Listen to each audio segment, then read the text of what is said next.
I'm 67 years old, and I never thought my own daughter would physically push me out of her home on Christmas Eve. But there I was, standing in Emily's dining room, holding my late wife's famous pecan pie, when my daughter grabbed my arm and shoved me so hard I stumbled backward into the china cabinet. Dishes crashed to the floor as I tried to catch myself. Her voice cut through the shocked silence like a knife. "This seat is my mother-in-law's. Get out." Her husband, Brian, sat frozen. The kids stared at their plates, and Sandra, Brian's mother, smiled as she took my chair. I steadied myself against the wall, my hip screaming in pain where it had connected with the cabinet corner. Shards of Margaret's good china lay scattered across the hardwood floor, the same floor I had helped install when Emily and Brian first bought this house 8 years ago. I looked at my granddaughter, Chloe, 12 years old now, hoping she might say something, anything, but she kept her eyes down. Tyler, only 9, looked like he wanted to cry, but he bit his lip and stayed silent. Brian shifted uncomfortably in his chair, his face red, but he would not meet my eyes. And Sandra, this woman who had somehow become the center of my daughter's universe, settled into the chair that had been mine for every family dinner since Emily got married. She smoothed her expensive dress and smiled at me with cold satisfaction. My mind went back 2 years, to when Margaret was dying. Emily had been so loving then, so present.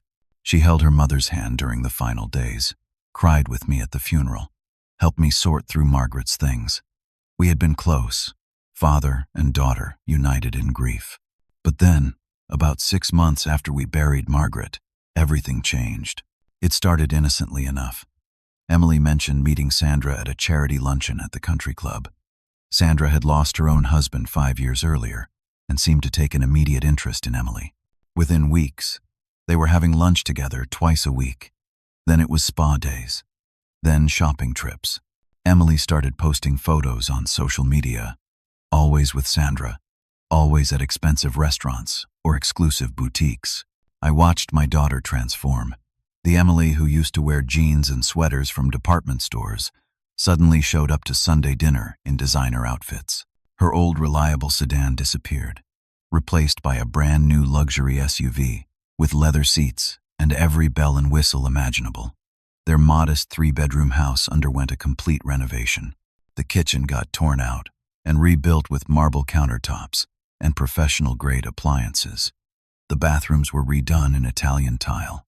The backyard got a complete landscape overhaul with a built-in pool and hot tub. Emily worked as a dental hygienist at a practice downtown. Brian taught history at the local high school. I knew what teachers and dental hygienists made, and it was not enough to afford this lifestyle, not even close. But whenever I gently asked Emily about it, she got defensive. "Sandra has been so generous," she would say. "She wants to help us. She treats me like the daughter she never had." That should have been my first warning sign. Sandra did have a daughter. I found that out later, but standing in Emily's dining room that Christmas Eve, I did not know the full story yet. I stood there among the broken dishes, looking at the Christmas tree in the corner.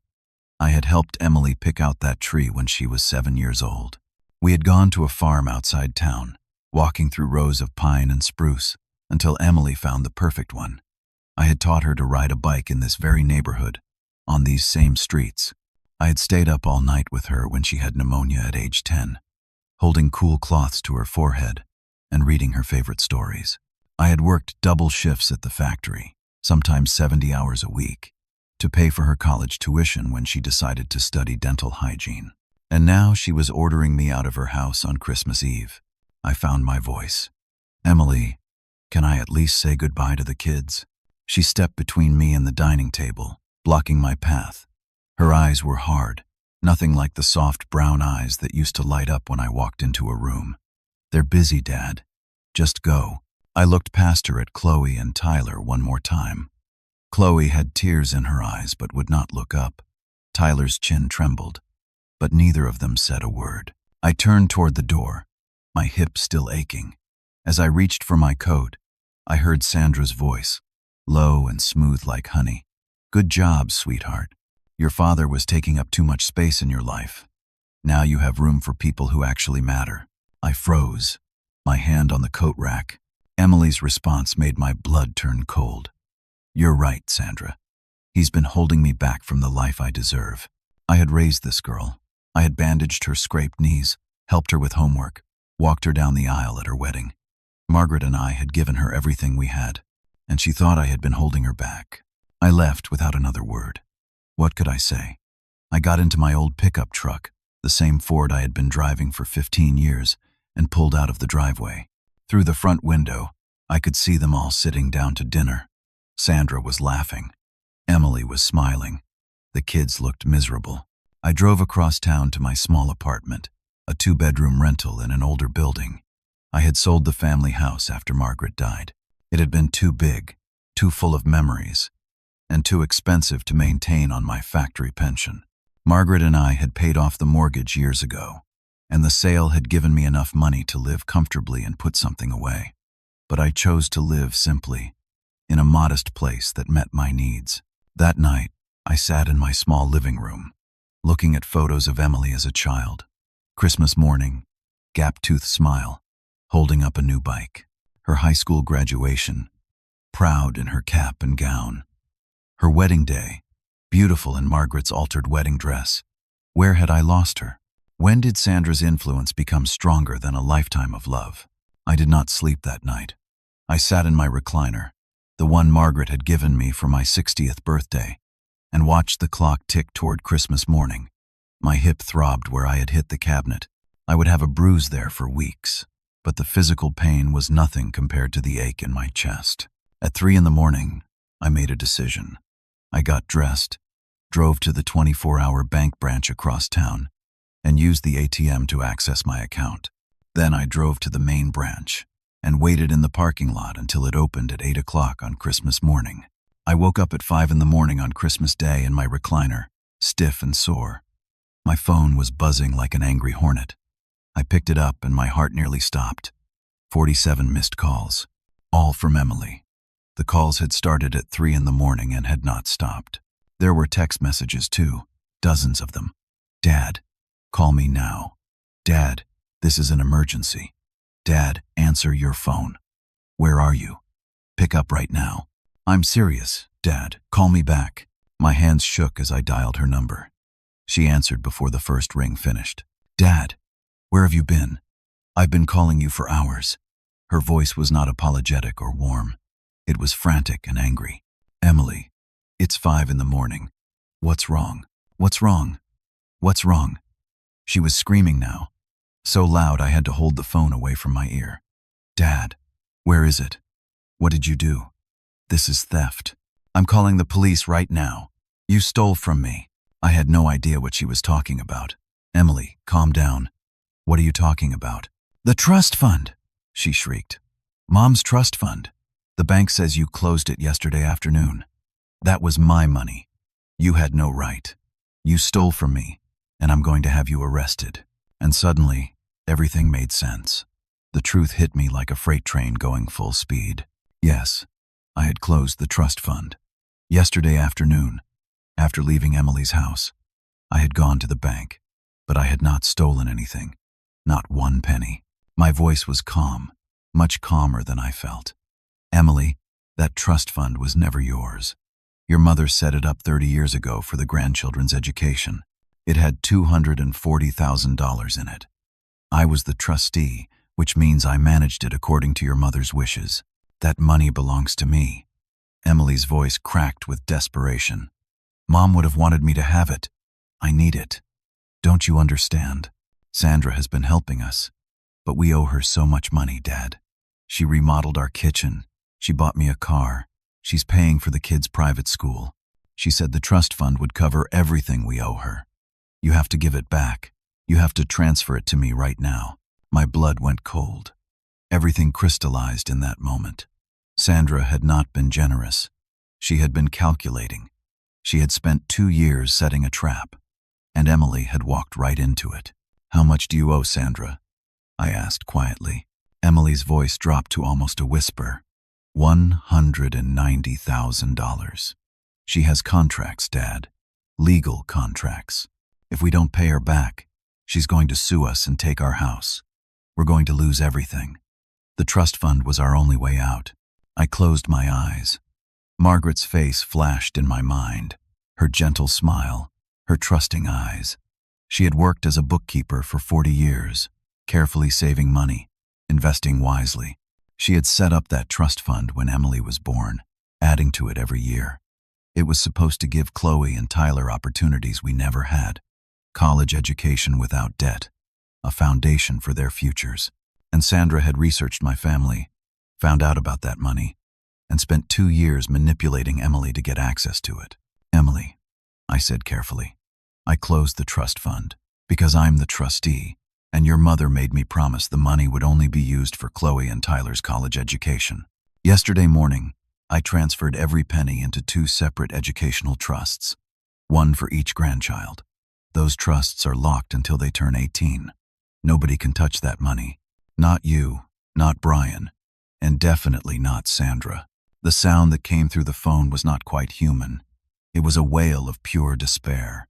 Dad, you don't understand. You just destroyed our lives. Sandra is going to take everything. We're going to lose our house. The kids will have to change schools. Brian and I will have to declare bankruptcy. How could you do this to us? Let me talk to Brian, I said. There was muffled conversation. Then Brian's voice came on the line. He sounded exhausted and terrified. Chapman, you don't understand the situation. Sandra says, we owe her $190,000. She has receipts, contracts, payment plans. Everything is documented.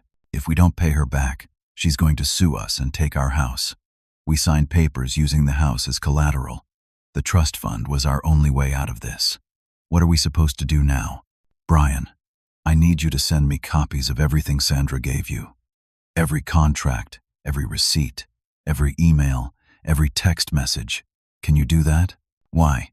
What good will that do? Just trust me. Send me everything. Okay, Brian said, his voice hollow. I'll scan it all and email it to you. Do it now. I'll wait. It took Brian over an hour to scan and email everything. While I waited, I made coffee and sat at my small kitchen table, staring at the wall. I thought about Sandra's smile when she sat in my chair. I thought about the way she had whispered to Emily. I thought about how carefully she had isolated Emily from me over the past 6 months, turning my daughter against me bit by bit. When the emails started coming through, I opened each attachment carefully.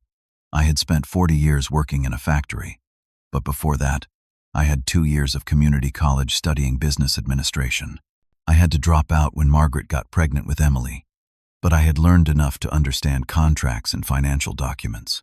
What I found made my hands shake with anger. Every single document Sandra had given Emily and Brian was designed to trap them. The so-called gifts were actually high-interest loans with balloon payments due. The kitchen remodel that Sandra claimed cost $30,000 actually had receipts showing the contractor charged $12,000. But Sandra's loan document to Emily charged $30,000 at 18% interest compounding monthly. The car was even worse. Sandra bought a vehicle that cost $35,000, but created a loan document claiming it cost $52,000, with interest at 23% compounding monthly. The loan term stated that if Emily and Brian missed a single payment, the entire balance would become immediately due. The private school tuition had a clause buried in the fine print that made my stomach turn.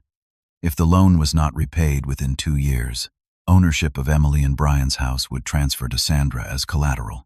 Not a lien, full ownership transfer. These were not the contracts of a generous benefactor. These were the tools of a predator. I picked up my phone and called Gerald, an old friend from my factory days. Gerald had retired from the police force 15 years ago and now ran a small private investigation business. He did background checks, found missing persons, investigated insurance fraud, that kind of thing. Gerald, I need your help. I need you to run a full background check on someone. Her name is Sandra Patterson. She lives on Willow Creek Drive, the expensive part of town. I need to know everything about her, and I need it fast. Chapman, it's Christmas morning, Gerald said, but his voice was kind. This must be important. It's my daughter, Gerald. She's in trouble. Say no more. Give me a few hours. 3 hours later, my phone rang. Gerald's voice was grim. "Chapman, you need to sit down for this." I was already sitting, but I gripped the edge of my kitchen table anyway. "Sandra Patterson has done this before, at least 6 times that I can document. She targets vulnerable people, usually women who have recently lost a parent or spouse. She love bombs them, showers them with gifts and attention, creates financial dependence, and then traps them in debt they can never escape. One family lost their house to her 3 years ago. Another family declared bankruptcy. A man named Robert Chen lost everything and committed suicide 2 years ago. His widow tried to sue Sandra, but the case got settled out of court with a non-disclosure agreement. My vision blurred with rage. How is she getting away with this? She operates just barely within legal gray areas, using complex contracts and loopholes. She's been sued twice, but both times she settled out of court with NDAs. She has a team of lawyers who help her structure these deals. She's been doing this for over 12 years, Chapman. She's destroyed at least 6 families that I can confirm. Probably more. What about her own family?" Gerald paused. "That's the interesting part. Sandra has a daughter named Rachel. Rachel cut off all contact with her mother 8 years ago and moved to Oregon. She changed her last name and refuses to speak to Sandra. I found Rachel on social media and sent her a message. She called me back within an hour. Chapman, Sandra did the same thing to her own family. She was controlling, manipulative, and financially abusive. Rachel's father divorced Sandra 15 years ago and died 5 years ago. Sandra tried to contest the will, claiming she deserved part of his estate, even though they had been divorced for 10 years. Rachel got a restraining order. I sat in silence, absorbing this information. Gerald continued. "Sandra is estranged from her entire biological family. Nobody will have anything to do with her. So she latches onto other people's families, finds vulnerable people, and exploits them. Your daughter was a perfect target. Grieving her mother, looking for a maternal figure, with access to an inheritance. Sandra probably researched your family thoroughly before making her move." "Can we stop her?" I asked. "Maybe," Gerald said, "but it won't be easy. She's careful, Chapman. Very careful." I thanked Gerald and hung up. Then I called Brian back. "Brian, I need you to listen to me very carefully. Do not tell Emily about this conversation yet. Do not tell Sandra. Your family is in danger, and I'm going to help you. But you need to trust me." Brian's voice on the other end of the phone was barely above a whisper. He must have gone into another room, away from Emily. "Chapman, I'm listening, but Emily is falling apart. She's been crying all morning. She thinks you betrayed us." "I know," I said, "and I'm sorry she's hurting. But Brian, you need to understand something. Sandra is not your friend. She's not Emily's friend. She's a predator, and she's been setting you up for 2 years." "What are you talking about?" I told him everything Gerald had discovered. The other families, the pattern of manipulation, Sandra's estranged daughter, the suicide, the lawsuits, everything. Brian was silent for a long time. When he finally spoke, his voice was shaking. I knew something was wrong. I tried to tell Emily we were getting in too deep, but she wouldn't listen. Sandra has her completely convinced that she's this generous, loving person who just wants to help us. Every time I questioned anything, Emily accused me of being ungrateful and jealous. She said I was trying to sabotage her relationship with Sandra because I was intimidated by successful women. "Sandra is very good at what she does," I said. "She finds the exact right words to make people doubt themselves. But Brian, I need you to do something for me. I need you to gather every single piece of paper, every email, every text message that Sandra has ever sent you or Emily. Everything. Can you do that without Emily knowing? I already sent you most of it this morning. I need more. I need text messages, voicemails, anything where Sandra makes promises or threats. And I need you to meet me tomorrow morning. Don't tell Emily where you're going. Tell her you're going to the hardware store or something. Can you do that?" "Yes," Brian said. "Chapman, I'm scared. We're going to lose everything, aren't we?" "Not if I can help it," I said. "Meet me at the Morning Grounds Diner on Route 42 at 8 o'clock tomorrow morning. It's about 30 minutes outside of town, so Emily won't see your car. And Brian, bring everything Sandra ever gave you, every piece of paper. That night, I barely slept again. I kept thinking about Margaret, about what she would say if she could see what was happening to our daughter. Margaret had been the wise one, the one who could read people. She would have seen through Sandra immediately. But Margaret was gone, and I had to handle this alone. The next morning, I arrived at the diner at 7:30. I ordered coffee and waited. Brian showed up at 7:55, carrying 2 thick folders and a laptop. He looked like he had not slept either. His eyes were red, and he had not shaved. "Emily thinks I'm at the hardware store," he said as he slid into the booth across from me. "She's still not talking to you. She spent all of yesterday crying and calling Sandra. Sandra came over last night and told Emily that you were a controlling, abusive father who couldn't stand to see Emily happy. She said you closed the trust fund out of spite." I took a deep breath and let it out slowly. Did Emily believe her? "I don't know anymore," Brian said. "I don't know what Emily believes. She's not herself, Chapman. She hasn't been herself for months, maybe longer. Let me see everything you brought." Brian opened the folders and spread documents across the table. Contracts, receipts, text messages printed out, email exchanges. I started reading, making notes on a legal pad. But I was not alone. Sitting next to me in the booth was Donald Harper, a man I had called the night before. Donald had retired as a consumer rights attorney 5 years ago, but he still volunteered his time helping people who had been scammed or exploited. He had agreed to meet us this morning as a favor to me. We had met at a community center volunteer event 2 years ago and had become friends. Donald put on his reading glasses and started going through the documents methodically. He read in silence for over an hour, occasionally making notes or asking Brian questions. His face grew darker with each page he turned. Finally, Donald looked up. His expression was grim.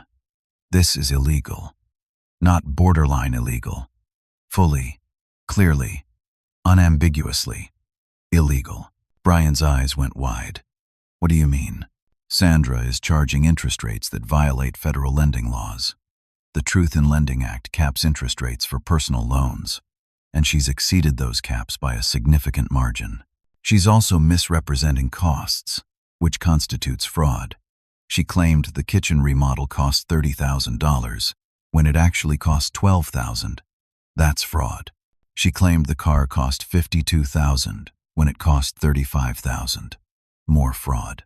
Donald flipped through more pages. "And this clause about taking your house? That's unconscionable. She doesn't have a legitimate lien filed with the county. She can't just take your house because you signed a piece of paper. That's not how property law works. No court in this country would uphold this contract. It's designed to scare you into compliance, but it has no legal standing." Brian looked like he might cry with relief. "So, we don't owe her the money?"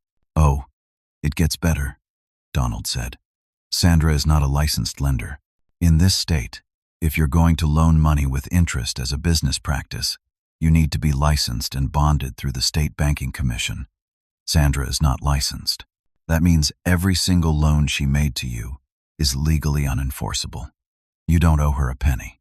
Not legally." I watched Brian's face transform from despair to hope to disbelief. "Are you serious? We don't owe her anything?" "Not 1 cent, Donald confirmed. "In fact, you have grounds to sue her for fraud, misrepresentation, and financial exploitation. With the evidence you have here, plus the background information Chapman's investigator found, you could potentially recover damages." Brian put his head in his hands. His shoulders shook. He was crying, but they were tears of relief. I reached across the table and put my hand on his shoulder. "Brian, the hard part is still ahead. We have to convince Emily that Sandra is lying to her. That's not going to be easy." Brian looked up, wiping his eyes. "Emily is miserable, Chapman. She pretends to be happy, but she's not. She's constantly anxious. She barely sleeps. She's always checking her phone, always worried about what Sandra thinks, always trying to impress her. She snaps at the kids over nothing. She's not the woman I married. It's like Sandra has taken over her mind." "That's called coercive control," Donald said gently. It's a form of psychological abuse. Sandra has isolated Emily from her support system, made her financially dependent, and convinced her that Sandra is the only person who truly cares about her. It's a classic pattern. I thought about my daughter, about the vibrant, independent woman she used to be. Margaret and I had raised her to think for herself, to be strong, to trust her instincts, and Sandra had systematically dismantled all of that. We need to do an intervention, I said. We need to show Emily the evidence, all of it, before Sandra can spin it. Can you help us, Donald? Donald nodded. I can do better than that. I can bring in 2 of Sandra's previous victims. I've already contacted them through Chapman's investigator. They're willing to talk to Emily, to tell her their stories. Sometimes hearing from other survivors is the most powerful thing. We spent the next hour planning. We would set up a meeting at Donald's office. Brian would tell Emily they needed to meet with a financial advisor because of their debt situation. We would not tell Emily I would be there. We would not tell her about Donald's real purpose. We would get her in the room, and then we would show her everything. It was risky. Emily might walk out. She might refuse to listen. She might choose Sandra over the truth. But we had to try. Brian left the diner first, heading to an actual hardware store to buy something so his story would check out. I stayed behind with Donald. Chapman, Donald said, you need to prepare yourself for the possibility that Emily might not be ready to hear this. Victims of coercive control often defend their abusers, even when confronted with clear evidence. It's a psychological survival mechanism. I know, I said, but I have to try. She's my daughter. If I give up on her, then Sandra wins. Donald smiled sadly. You're a good father. Emily is lucky to have you, even if she doesn't realize it yet. I drove home to my small apartment and spent the rest of the day preparing. I printed out everything Gerald had sent me. I organized the documents in chronological order. I wrote notes, trying to anticipate every argument Sandra might have planted in Emily's mind. That night, I looked at Margaret's photo on my bedside table. I hope I'm doing the right thing, I whispered to her. I hope I can bring our girl back. On December 26th, I woke up before dawn. I had barely slept, running through different scenarios in my mind. What if Emily refused to listen? What if she walked out? What if this pushed her even further into Sandra's control? But I could not let fear paralyze me. My daughter was drowning, and I was going to throw her a lifeline whether she wanted to grab it or not. Brian called me at 7 in the morning. I told Emily we have an appointment with a bankruptcy attorney at 10 o'clock. She's terrified, but she agreed to come. Chapman, she doesn't know you'll be there. When she sees you, she's going to be furious. Let her be furious, I said, as long as she stays in the room long enough to hear the truth. Donald's office was in a modest building downtown, nothing fancy. When I arrived at 9:30, Donald was already there, along with 2 other people I had never met. A woman in her early 50s with kind eyes, and a man about my age with gray hair. Chapman, this is Patricia Morgan and James Bradford, Donald said. They're 2 of Sandra's previous victims. They've agreed to tell Emily their stories. I shook their hands. Thank you for coming. I know this must be difficult. Patricia smiled sadly. If we can help one person avoid what we went through, it's worth it. Sandra destroyed my family. My husband and I lost our house, declared bankruptcy, and nearly got divorced. It took us 3 years to rebuild our lives. If your daughter will listen, I'll tell her everything. James nodded. Sandra targeted me after my wife died. I was grieving and vulnerable, just like your daughter. She made me feel special, like someone finally understood me. By the time I realized what was happening, I owed her $130,000. I had to sell my wife's jewelry, our car, everything. I lost my dignity. Don't let that happen to Emily. At 9:55, Brian's car pulled into the parking lot. I watched from the window as he and Emily got out. Emily looked exhausted. Her hair was pulled back in a messy ponytail, and she was not wearing makeup. This was not the polished, put-together woman who had shoved me 3 days ago. This was my daughter, scared and drowning. They walked into the building and took the elevator up to Donald's 3rd-floor office. When they opened the door and Emily saw me sitting there, her face went purple with rage. What is he doing here? Brian, you betrayed me. We're leaving." She turned to go, but Brian caught her arm. "Emily, please, just listen. For 5 minutes. That's all I'm asking." "No. Dad ruined everything. He stole our money. He destroyed our lives. I'm not listening to anything he has to say." My voice was steady, calmer than I felt. "Emily, sit down. You need to hear this. Your family is about to lose everything, and it's not because of me." Emily was shaking with anger. "You don't know anything. Sandra has been nothing but kind to us, and you're so jealous and controlling that you can't stand it. You took away our only chance to pay her back.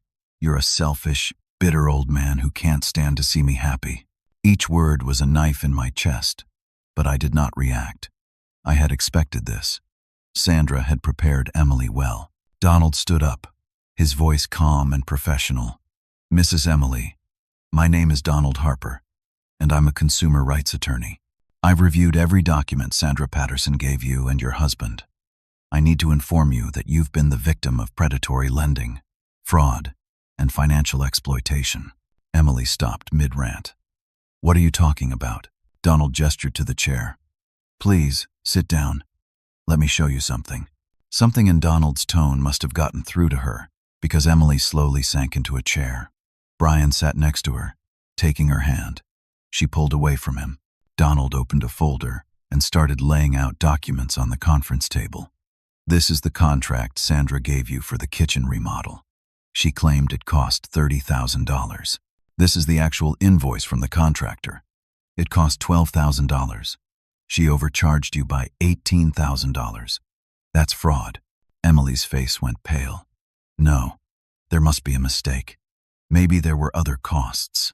"There weren't," Donald said gently. "I called the contractor this morning. He confirmed the total cost was $12,000. Sandra pocketed the difference. He laid out more documents. This is the loan document for your car. Sandra claimed the vehicle cost $52,000. This is the purchase record from the dealership. The car cost $35,000. She overcharged you by $17,000. More fraud." Emily was shaking her head. "No, Sandra wouldn't do that. She loves me. She's been like a mother to me." Patricia spoke up, her voice gentle. "That's what I thought too. My name is Patricia Morgan. Sandra befriended me 7 years ago after my mother died. She was so kind, so understanding.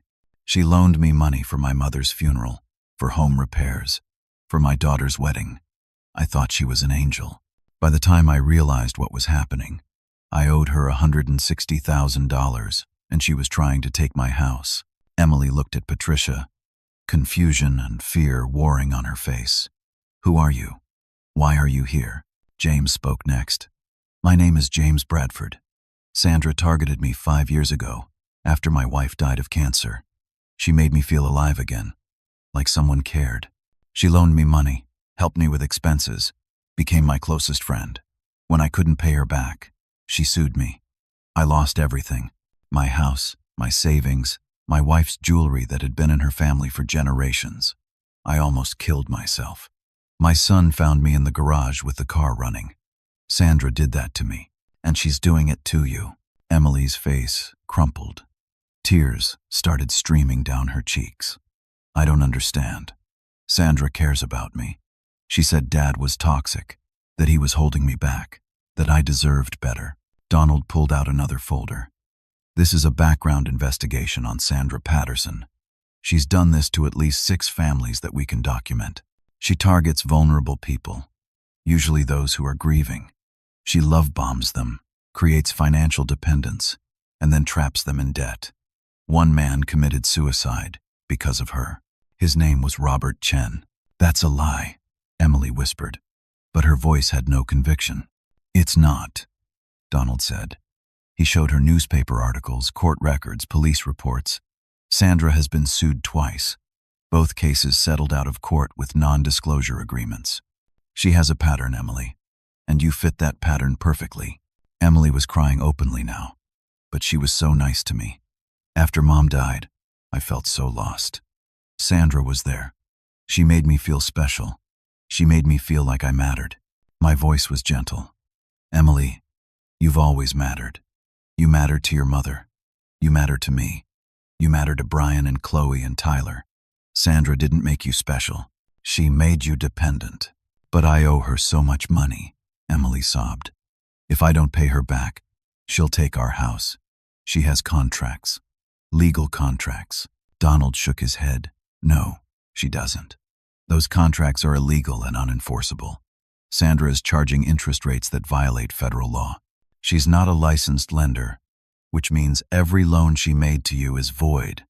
You don't owe her anything. Not legally. Emily looked up, mascara running down her face. What? You don't owe her a penny, Donald repeated. In fact, you have grounds to sue her for fraud and recover damages. The room went silent, except for Emily's ragged breathing. She looked at Brian, then at me, then at the documents spread across the table. I don't understand. How did this happen? How did I let this happen? Patricia moved to sit next to Emily, because she's very good at what she does. She finds your weakness, your vulnerability, and she exploits it. After your mother died, you were grieving and looking for connection. Sandra gave you that connection, but she poisoned it with manipulation and control. It's not your fault, Emily. You're a victim. Emily turned to me, her face destroyed. Dad, what have I done? I pushed you away. I shoved you in front of my children. I said terrible things to you. I chose Sandra over you. My throat was tight. You were manipulated, sweetheart. Sandra is an expert at this. She knew exactly what to say, exactly how to drive a wedge between us. But I should have known, Emily cried. I should have seen it. Mom would have seen it. Mom would have protected me, and I let a stranger replace her. I got up and moved to kneel next to Emily's chair. Your mother would have seen through Sandra immediately, but your mother isn't here, and you were vulnerable. Sandra took advantage of that. But Emily, you're still my daughter. We're going to fix this. Together. Emily threw her arms around me and sobbed into my shoulder. I'm so sorry, Daddy. I'm so sorry. I've been so stupid. I've been so wrong. I held my daughter while she cried, and for the first time in months, I felt like I had her back. The real Emily, not the person Sandra had been creating. Brian came over and put his arms around both of us. We're going to get through this, he said. All of us. As a family. Donald gave us a few minutes, then gently said, Emily, we need to take action quickly. Sandra will realize something is wrong when you stop responding to her messages. We need to confront her before she can do more damage or target someone else. Emily pulled back, wiping her eyes. What do we do? We set a trap, Donald said, and we make sure Sandra knows she's been caught. Over the next 2 days, we planned carefully. Donald drafted a legal letter detailing every fraudulent charge, every illegal contract term, every violation of lending law. He documented everything with evidence: contractor invoices, dealership records, witness statements from Patricia and James, the background investigation Gerald had conducted. But I wanted more than just a letter. I wanted Sandra to face what she had done. I wanted her to see the damage she had caused. And I wanted Emily to see Sandra's true face, stripped of the mask of kindness. On December 28th, we set up a meeting. Emily sent Sandra a text message. Sandra, Brian and I need to talk to you about a payment plan. Can we meet at the Morning Grounds Diner tomorrow at 10? We want to figure out how to pay you back. Sandra responded within minutes. Of course, sweetheart. I knew you'd come around. Your father has been poisoning you against me, but you're smart enough to see through his manipulation. I'll see you tomorrow. Emily showed me the message, her face twisted with anger and disgust.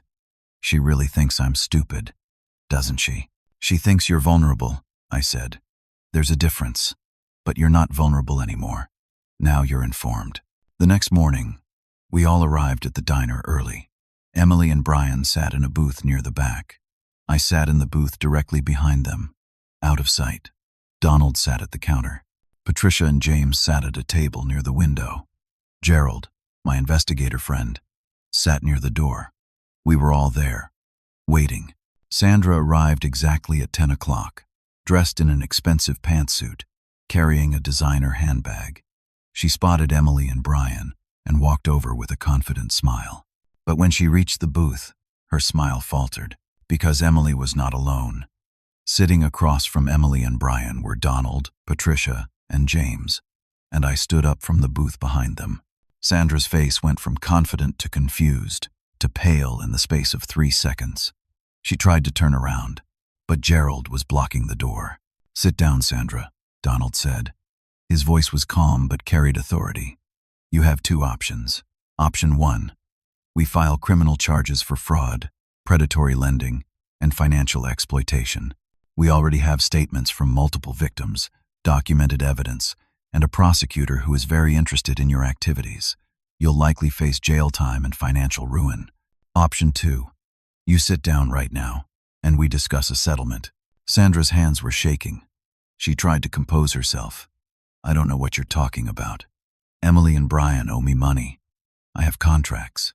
"You have illegal contracts," Donald said. "Contracts that violate federal lending laws. Contracts that involve fraud and misrepresentation. Contracts that are completely unenforceable. Sit down, Sandra. You have 60 seconds to decide." Sandra looked around the diner. Every exit was blocked. Every face was turned toward her. She had nowhere to run. She sat down stiffly, clutching her handbag like a shield. Donald slid a folder across the table. "This contains evidence of fraud against Emily and Brian. Inflated costs, illegal interest rates, misrepresented expenses. This second folder contains statements from 6 of your previous victims. This third folder contains court records from your previous lawsuits and settlements. And this final folder contains a background check showing that your own daughter has a restraining order against you." Sandra's face was white as paper. "This is harassment. I'm calling my lawyer." "Go ahead," Donald said. "But your lawyer will tell you the same thing I'm about to tell you. You have 2 options. Option 1, you sign a document right now forgiving every penny Emily and Brian supposedly owe you. You pay them $20,000 in restitution for emotional damages. You never contact them again, and you agree to a permanent restraining order. In exchange, we don't file criminal charges or sue you in civil court." Sandra's mouth opened and closed like a fish. $20,000? That's ridiculous. I've invested almost $200,000 in them. You've invested maybe $50,000 in actual goods and services, Donald corrected. The rest is inflated costs and fraudulent charges. And by the way, we've already reported you to the State Banking Commission for operating as an unlicensed lender. That carries its own penalties. Sandra looked at Emily with pure hatred. "You ungrateful little witch. I gave you everything. I treated you like a daughter. And this is how you repay me?" Emily's voice was steady, much steadier than I expected. "You didn't treat me like a daughter, Sandra. You treated me like a mark. You researched my family, found out about my mother's trust fund, and you spent 2 years grooming me to give you access to that money. You turned me against my father, isolated me from people who actually loved me, and trapped me in debt I could never repay. You didn't love me. You used me." Sandra's face twisted with rage. "Your father is a controlling, pathetic old man who couldn't stand to see you succeed. I was trying to help you become the woman you deserve to be." "No," Emily said, her voice strong. "My father is the man who worked double shifts to pay for my college. He's the man who held my mother's hand while she died. He's the man who protected my children's future when I was too blind to see what you were doing. He loves me. You don't even know what love means." Sandra turned her venom on me. "You think you've won? You've destroyed your daughter's life. She'll never forgive you for taking that trust fund." I met her eyes calmly. "That trust fund was never hers to give you. It belonged to my grandchildren. And unlike you, I keep my promises. I promised my wife that money would secure our grandchildren's education, and that's exactly what it's going to do." Donald tapped the folder. "Sandra, you have 10 seconds to decide. Sign the settlement, or we file charges." 10, 9, 8. Sandra's hands shook as she opened the folder. Her eyes scanned the document. "This is extortion." "No," Donald said. "This is consequences. 7, 6, 5. "Fine." Sandra grabbed a pen from her purse and signed the document with angry, jerky motions. "Fine, but you haven't seen the last of me. I'll find a way to make you all pay for this." Gerald stepped forward from his position by the door. Actually, Sandra, you won't. Because if you come within 500 feet of Emily, Brian, or their children, you'll be arrested for violating a restraining order. If you contact them in any way, you'll be arrested. And if we hear about you targeting anyone else with this scheme, we'll make sure every newspaper in the state knows your story. You're done, Sandra. Your hunting days are over. Sandra stood up, her face contorted with rage and humiliation. She grabbed her handbag and stormed toward the door. But before she left, she turned back, one last time. You'll regret this, she hissed at Emily. All of you. You have no idea who you're dealing with. Actually, Patricia said quietly, we know exactly who we're dealing with. You're a sad, lonely woman who destroys other people's families because your own family wants nothing to do with you. You're not powerful, Sandra. You're pathetic. Sandra's face crumpled for just a moment, and I saw something underneath the rage. Loneliness. Emptiness. But then the mask came back, hard and cold. She left without another word. The diner was silent for a long moment. Then Emily started crying again, but these were different tears. These were tears of relief. She turned to me. Dad, I'm so sorry. I'm so sorry. I said terrible things to you.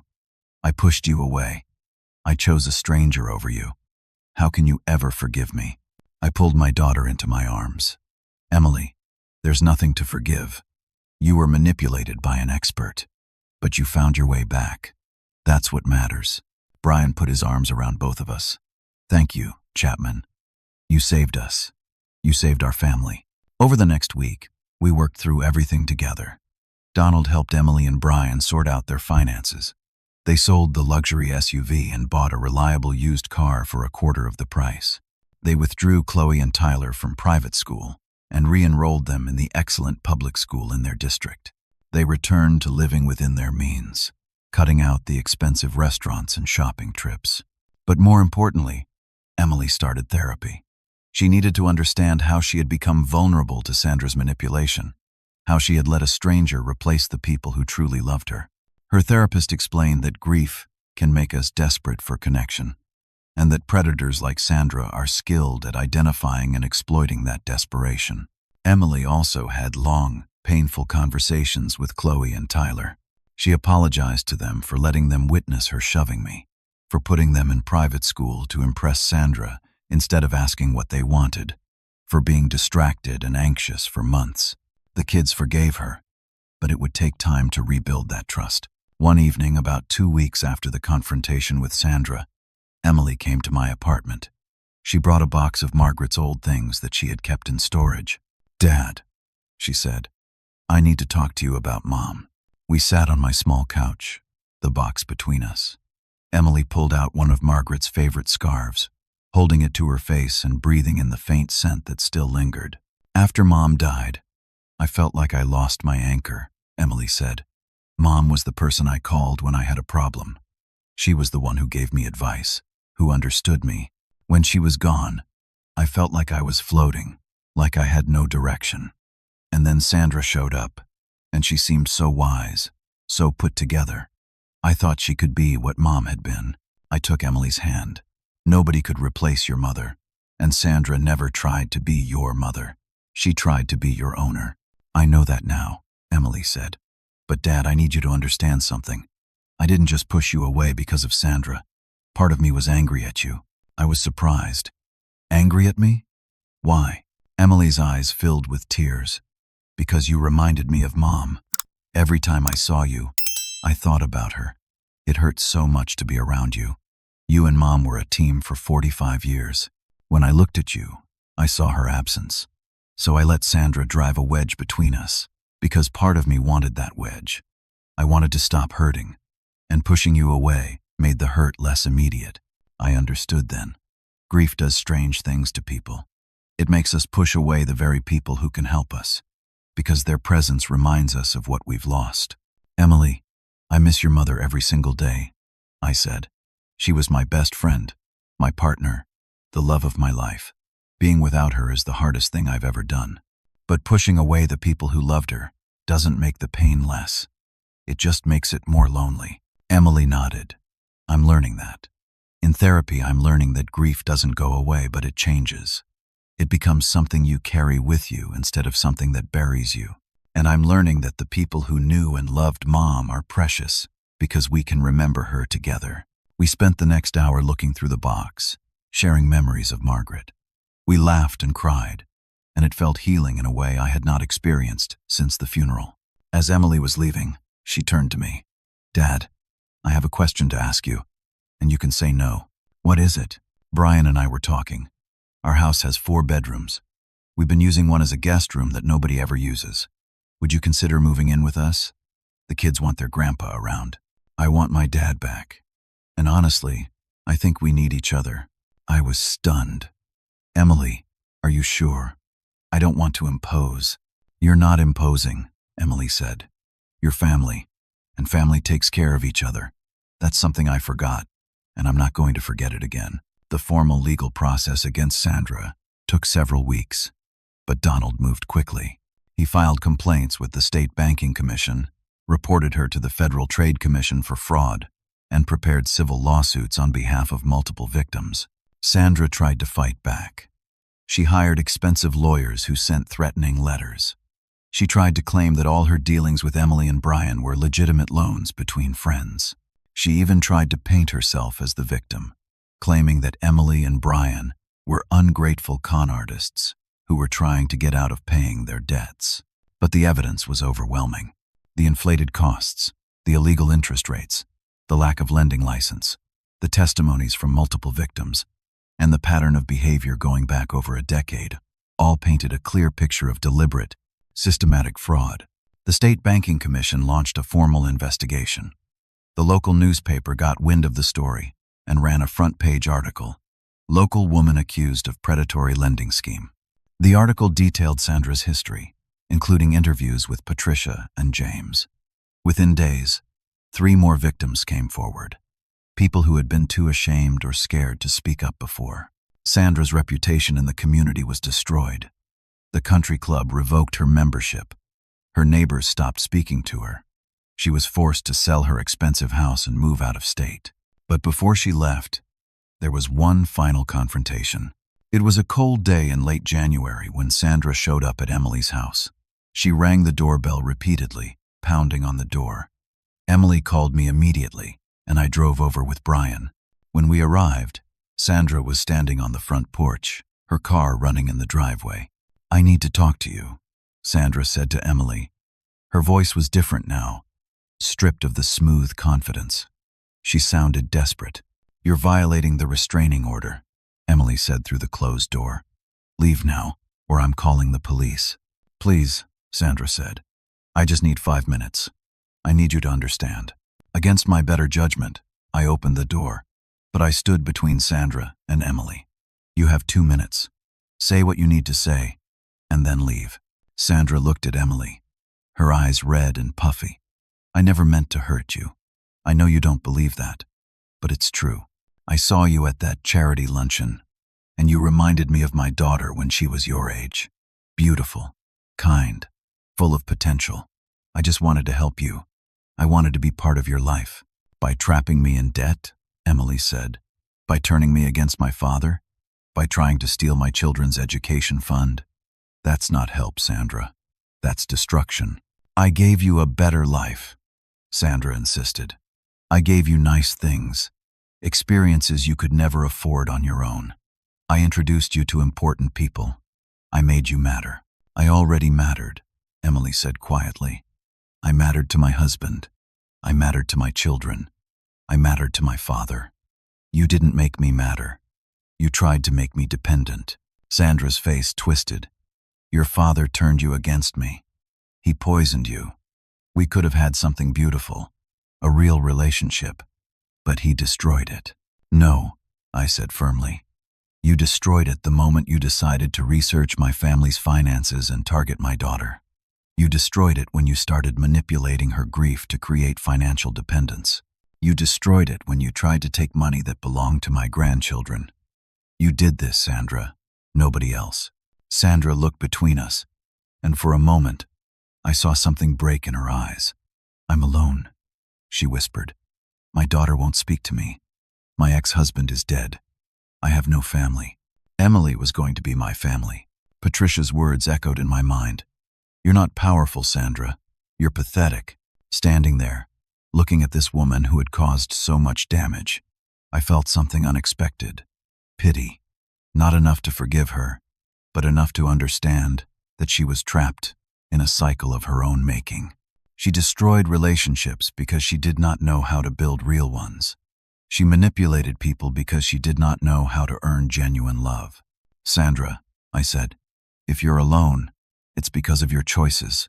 You chose to manipulate instead of connect.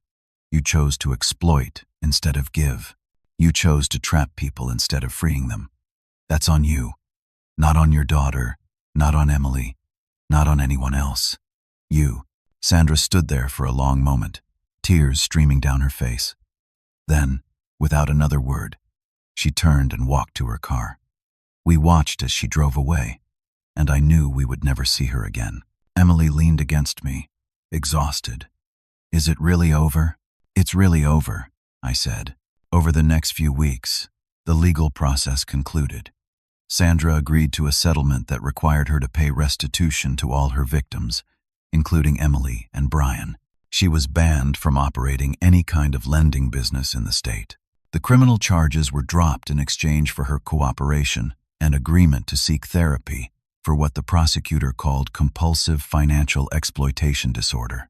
Donald told us that Sandra had moved to another state to live with a distant cousin, the only family member who would still speak to her. He doubted she would target anyone else, at least not in the same way. The publicity had made her toxic. Anyone who Googled her name would find the articles, the court records, the victim statements. But more importantly, Emily was healing. She continued therapy every week. She rebuilt her relationship with Chloe and Tyler. She and Brian grew closer, working through the stress that Sandra's manipulation had put on their marriage. And Emily and I talked nearly every day, sometimes about important things, sometimes about nothing at all. We were rebuilding what Sandra had tried to destroy. One evening in late February, Emily came over to my apartment to help me pack. We had decided that I would move in with them on March 1st. As we wrapped dishes in newspaper, Emily said something that surprised me. Dad, I need to thank Sandra for one thing. I looked up. What? She taught me what love isn't, Emily said. Real love doesn't create debt. Real love doesn't manipulate. Real love doesn't isolate you from the people who care about you. Real love is what you did. Protecting me even when I pushed you away. Fighting for me even when I said terrible things to you. Keeping your promise to Mom about the trust fund even though it made me hate you for a while. That's real love. And I almost lost it because I was too stupid to recognize it. I set down the dish I was wrapping and pulled my daughter into a hug. You weren't stupid. You were grieving and vulnerable. But you found your way back. That takes strength, Emily. Real strength. I learned it from you, she said. And from Mom. You two showed me what real partnership looks like. What real commitment means. I forgot that for a while, but I remember now. Moving day was a Saturday in early March. The weather was starting to warm up. The first hints of spring appearing in the trees. Emily, Brian, Chloe, and Tyler all showed up at my apartment at 8 in the morning with a truck, boxes, and enough energy to make me feel young again. Chloe had made a sign. Welcome home, Grandpa. She taped it to the door of what was now my room in Emily's house. Tyler helped me carry boxes, chattering the whole time about his baseball team and how they were going to win the championship this year. He wanted me to come to all his games. As we worked, I looked around at my small apartment one last time. I had lived here for 2 years, in these bare walls and simple rooms. It had been a place of mourning, a place where I went to be alone with my grief after Margaret died. But it had also been a place of strength, a place where I made the decision to protect my grandchildren's future even if it cost me my daughter's love. Now, I was leaving it behind, moving into a home filled with family and noise and life. By early afternoon, we had moved everything. Emily had set up my room beautifully. She had hung photos of Margaret on the walls, photos I had not looked at in months because they hurt too much. But now, surrounded by family, the photos brought comfort instead of pain. That evening, we had dinner together. Real dinner, not performative dinner designed to impress anyone. Brian made his famous spaghetti. Tyler set the table and only spilled one glass of water. Chloe told us about her science project on climate change. Emily held my hand across the table and smiled. After the kids went to bed, Emily, Brian, and I sat on the back porch. It was the same porch where Emily and I had sat after I first moved in. But tonight felt different. The air was warmer. The tension was gone. We were just family, sitting together in comfortable silence. "Dad," Emily said, "I've been thinking a lot about what happened. About Sandra, about the trust fund, about everything." "What have you been thinking?" I asked. "I've been thinking about power," she said. "When I shoved you at Christmas dinner, I felt powerful, like I had finally broken free from being your little girl, like I was making my own choices. But that power was empty. It was Sandra's power, not mine. Real power is what you showed me." "What do you mean?" "You protected the people you love even when they hurt you," Emily said. "You kept your promise to Mom even though it made me hate you. You fought for our family, even when I had pushed you out of it. That's real power. Not the power to destroy, but the power to protect. The power to love even when love isn't returned. The power to do the right thing even when it's hard." Brian added, "Chapman, I've been thinking too. I stood by and watched Emily push you away because I was scared of confronting her, scared of making things worse. But you taught me that sometimes love means standing up, even when it's uncomfortable, even when it risks conflict. You didn't let fear stop you from protecting us." I thought about Margaret, about the promises we made to each other over 45 years of marriage. We had promised to put family first, to protect our children, to sacrifice our own comfort for their well-being. That was what love meant to us. Not grand gestures or expensive gifts, but daily acts of service and protection. "Your mother and I raised you to be strong and independent," I said to Emily. "But somewhere along the way, you confused independence with cutting people off. Real strength isn't pushing people away. It's letting people in, even when you're scared of being hurt. It's accepting help when you need it. It's admitting when you're wrong and working to make it right." Emily nodded, tears in her eyes. "I almost lost everything because I was too proud to admit I needed help. Too proud to admit that Sandra was manipulating me. Too proud to let you protect me. But you did admit it," I said. "That's what matters. You recognized what was happening. You faced it, and you fought your way back. That takes courage, Emily." We sat in silence for a while, listening to the sounds of the neighborhood settling down for the night. Dogs barking in the distance, cars passing on the street, the wind rustling through the trees. "Dad," Emily said quietly, "what Sandra said about Mom's trust fund. Was it hard to protect it, knowing that it would make me hate you?" I was quiet for a moment, remembering that afternoon at the bank, signing the papers to transfer the money into locked educational trusts for Chloe and Tyler. "It was the hardest thing I've done since your mother died," I admitted. "I knew you would see it as a betrayal. I knew Sandra would use it to turn you against me completely. But your mother made me promise, Emily. She made me promise that money would secure the grandchildren's futures, no matter what. And I couldn't break that promise, even to keep your love." Emily's voice broke. "I'm so sorry I made you choose between Mom's promise and my love. That wasn't fair." "You didn't make me choose," I said. "Sandra created that situation. She researched our family specifically looking for money she could access. When she found out about the trust fund, she spent 2 years manipulating you to get it. You were her victim, not her accomplice." Brian spoke up. "Chapman, there's something I need to tell you. About a week before Christmas, Sandra sat me down and told me that if we didn't get the trust fund, she would sue us and take our house. She said it was my job as a husband to convince Emily to pressure you. She told me exactly what to say, how to make you feel guilty, how to make it seem like you were destroying our family by keeping the trust fund. I didn't do it because it felt wrong, but I didn't stop her either. I should have warned you what was coming. You were in an impossible situation," I said. "Sandra had you trapped financially and psychologically. I don't blame you for that, but I should have been stronger," Brian said. "I should have protected Emily from Sandra instead of letting Sandra poison her against you. "You're protecting her now," I said. "That's what matters. We can't change the past, but we can learn from it and do better going forward." Emily pulled out her phone and showed me something. "Dad, look at this. I found it in Mom's papers last week." It was a letter, written in Margaret's handwriting. The date was from 3 years ago, before she got sick. The letter was addressed to me. "My dearest Chapman," it read. "If you're reading this, I'm gone, and I need you to know something. The trust fund we set up for the grandchildren is sacred. No matter what happens, no matter what Emily says or does, you must protect that money. Our daughter is strong and smart, but she can be impulsive. She can be too trusting. If something happens to me, she'll be vulnerable. People might try to take advantage of her grief. You must be her protector, even if she doesn't want you to be, even if she pushes you away, even if she hates you for it. Protect her, and protect those children's futures. That's your job now. I love you forever. Margaret." I read the letter 3 times, tears streaming down my face.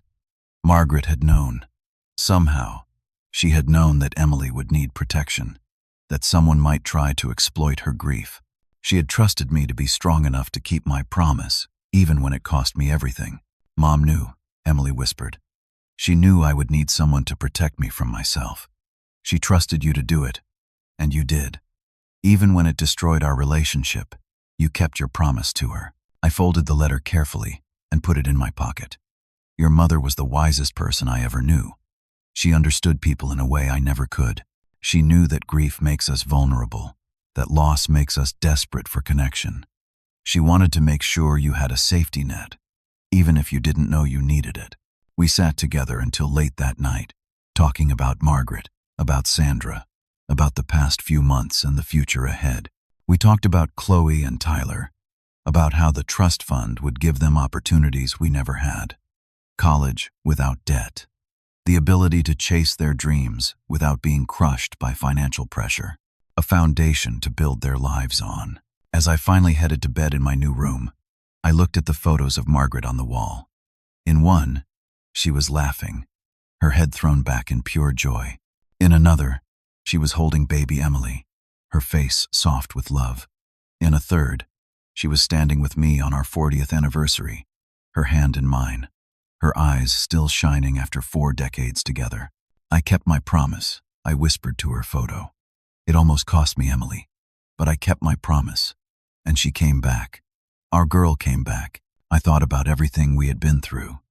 The pain of Christmas Eve, the shove that sent me sprawling into the china cabinet, the betrayal in Emily's voice when she ordered me out of her house, the manipulation, the exploitation, the lies, the fear that I had lost my daughter forever. But I also thought about the victory, the way we had fought back together, the way Emily had found her strength and recognized Sandra's manipulation, the way our family had come back together, stronger than before. And I realized something profound, something that had taken me 67 years and the loss of my wife to fully understand. Love is not about being appreciated or valued or thanked. Love is not transactional. Love is not something you give with the expectation of receiving something in return. Real love is showing up even when the door is slammed in your face. Real love is protecting people from dangers they cannot see, even when they hate you for it. Real love is keeping promises to people who have died, honoring their wishes even when it costs you everything. Real love is sacrificing your own comfort, your own peace, your own relationships, for the well-being of the people you love. Sandra had offered Emily a counterfeit version of love, love that came with strings attached, with debt, with control, with conditions. But that was not love at all. That was ownership. That was manipulation dressed up in pretty words and expensive gifts. True love is what Margaret and I had built over 45 years. Love that serves, love that sacrifices, love that protects, love that endures, love that does not give up, even when rejected. Love that fights for people, not against them. Love that keeps promises even when those promises are painful. As I lay in bed that night, in my new room in Emily's house, I felt something I had not felt since Margaret died. Peace. Not because everything was perfect, because it was not. Emily still had months of therapy ahead of her. Chloe and Tyler were still processing the trauma of watching their mother shove their grandfather. Brian was still rebuilding trust with Emily. The financial damage from Sandra's exploitation would take years to fully recover from. But we were together. We were facing it together. And that was everything. The next morning, I woke up to the smell of coffee and the sound of Tyler's laughter. I came downstairs to find Emily making pancakes, Brian reading the newspaper, and the kids arguing cheerfully about what movie to watch that afternoon. "Morning, Grandpa," Chloe called out. "Do you want chocolate chips in your pancakes?" "Absolutely," I said. Emily handed me a cup of coffee and kissed my cheek. "Good morning, Dad. Did you sleep well?" "Better than I have in 2 years," I said honestly, as I sat at the kitchen table, surrounded by the noise and chaos of family life. I thought about the journey we had taken, from that terrible Christmas Eve to this peaceful Sunday morning, from betrayal and manipulation to healing and truth, from isolation to connection. And I understood what Margaret had been trying to teach me all along. Being a parent never ends. Even when your children are adults, even when they push you away, even when they break your heart, you still show up. You still protect. You still love. Because that is what family does.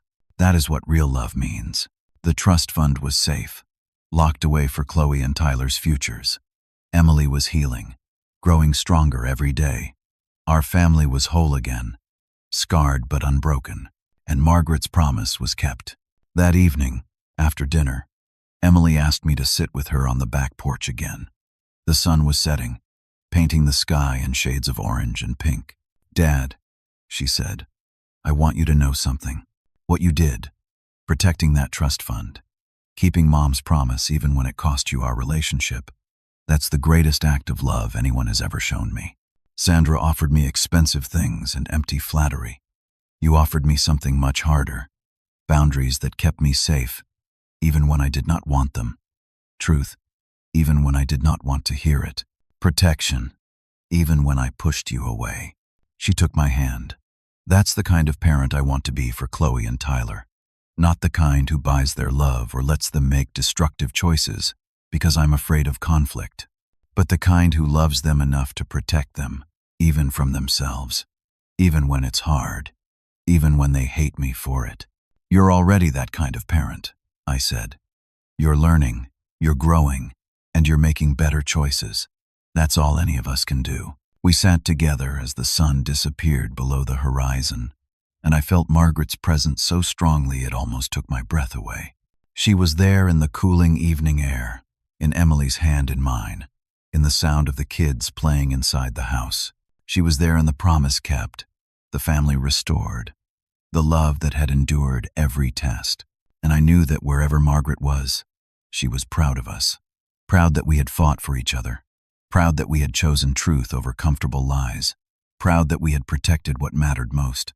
So let me ask you this, and I hope you'll take a moment to think about it. When was the last time you chose to protect someone you love, even when it cost you something? When did you last keep a difficult promise because it was the right thing to do, not the easy thing? And most importantly, are you willing to love the people in your life, even when they push you away, knowing that real love sometimes means standing firm instead of giving in? I hope our story has touched your heart and maybe given you something to think about in your own life. Family is complicated, love is messy, and sometimes the people we protect do not thank us for it. But we protect them anyway, because that is what love does. If this story moved you, I'd be grateful if you'd leave a comment below sharing your thoughts. Maybe you've dealt with a manipulative person in your own life, or maybe you've had to make a hard choice to protect someone you love. I'd love to hear your stories. And if you found value in this, please consider liking this video and subscribing to the channel so you do not miss future stories. Share this with someone who might need to hear it, someone who is struggling with family conflict or tough decisions about the people they love. Thank you for listening to my story. Thank you for caring about the struggles of an old man and his family. And I hope that whatever challenges you're facing in your own life, you'll remember, real love is not about being appreciated. It's about showing up. It's about keeping promises. It's about protecting people even when they do not realize they need protecting. May you find the strength to love fiercely, protect wisely, and keep the promises that matter most. Take care of yourselves, take care of your families, and remember that every difficult choice made with love is worth it in the end.